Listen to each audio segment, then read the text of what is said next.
once again.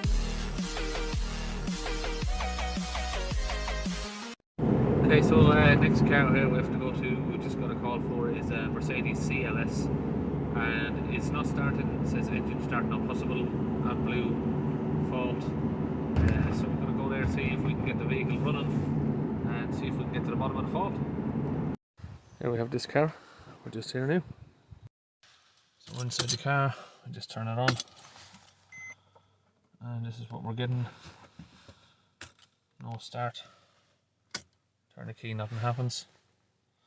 I think we'll plug it in and do some diagnostics first. So we've got the diagnostic plugged in, and here's the models of the car. CLS 218, it's automatic.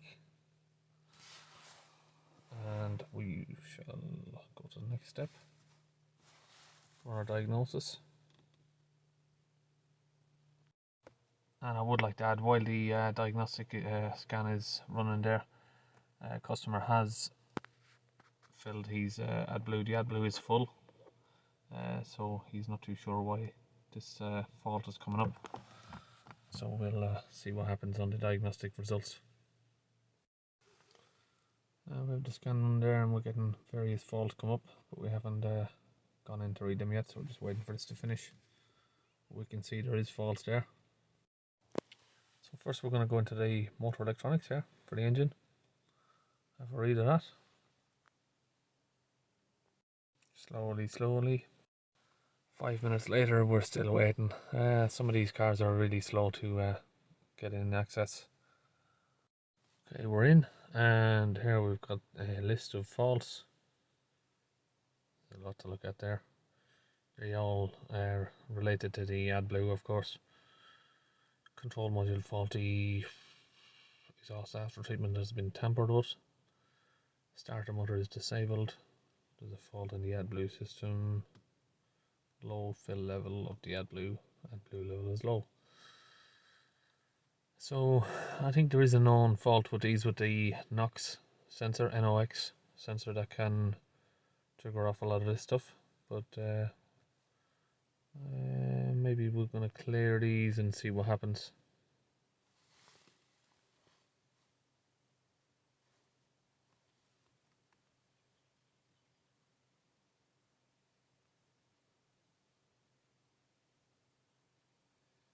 Okay, we've cleared them. Now we're still left with these. The Adblue system, the exhaust system has been tampered with. Starter motor is disabled. So I think what we're going to try and do here is do like some teaching process, reset adaptions, etc., and just see if we can get any joy out of it. If not, it may be like some sort of corruption in the ECU or something like that, some software corruption. So we'll press that to get started, and we'll go through all of the different components here and do the same thing again.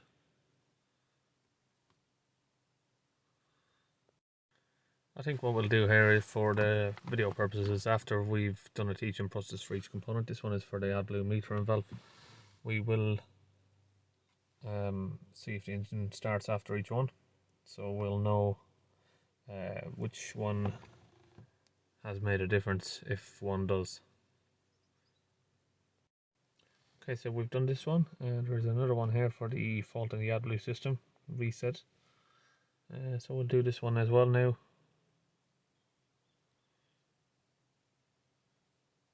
And let's just see what options it gives us. It's quite a new fault for me on this one. Don't think it's something I've dealt with before, but might be, looks like it's ECU related or software related, like. So here it's giving me a description of the symptoms. This is what we have. Not possible. Check the software release of control module, rail update as necessary, ignition on.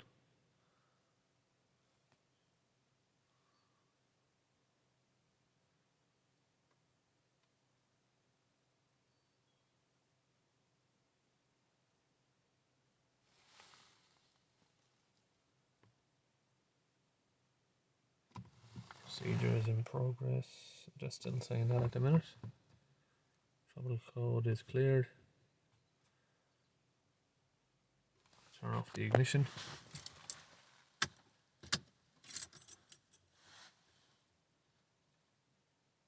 Okay. Turn on the ignition. Ignition is back on. And we'll continue.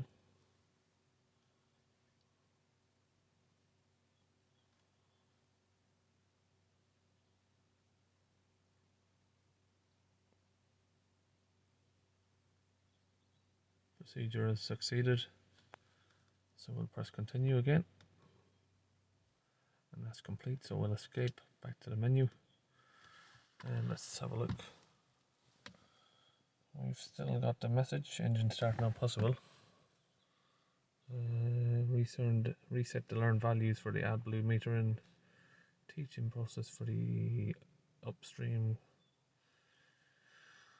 So let's have a look at this one. Reset the Adblue. Continue.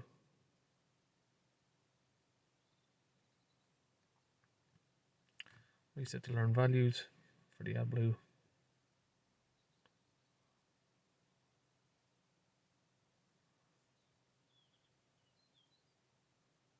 And that's successful as well. So press continue, complete, and escape back to the menu again. Let's go to the next menu, see is there anything here. Learn values of the NOx sensor, that may be useful. Teaching process of the DPF. Let's have a look after we've done that one. And yeah, the fault has gone after the Adblue adaptation resets. So let's see if the car starts, eh? Get our foot on the brake. We'll turn the ignition all the way off. And the ignition all the way back on. No messages. Service is overdue by 10,500 miles nearly.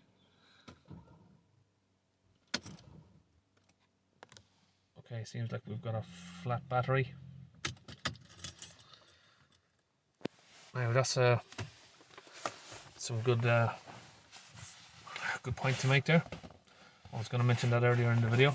A weak battery I have seen cause not these exact issue, but I've seen it cause a lot of similar issues. So we'll open the bonnet and get a booster on there. And of course I would recommend a replacement battery, because if you've got a weak battery, it doesn't have to be even a weak battery. If you've got a bad cell in a battery, it can send bad signals to the ECU and corrupt the software. So we'll recommend a new battery on this car, I think. Okay, so we've got our boost pack on there. Hopefully we've got a good connection. It's not the best connection points underneath the bonnet there. Yes, and we are started up.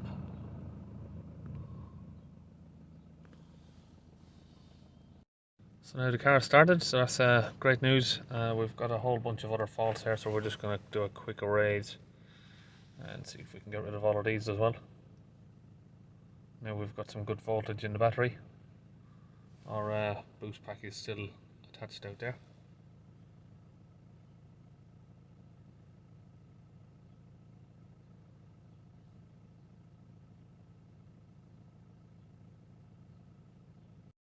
And we've got good news there, everything has cleared, no more faults. But of course with a fault like this you'd have to wait a few days and hope it don't return. Looks all okay at the minute, but we will replace the battery and reset the OBD codes again as well. And we're just doing the teaching process for the NOx sensor and the rest of the items that are left before we go. And that's successful. So reading these faults here, we have the Adblue faults. There is common issues for these on the NOx sensor, so that might need replacing. But we'll wait to see if the fault comes back on that. But in the meantime, we'll replace the battery, and hopefully all's good. So we'll get back to it. So that's us all finished on this. Is a good result so far. Car's all running and the faults are cleared. So see you at the next car. We'll get our battery replaced on this in the meantime.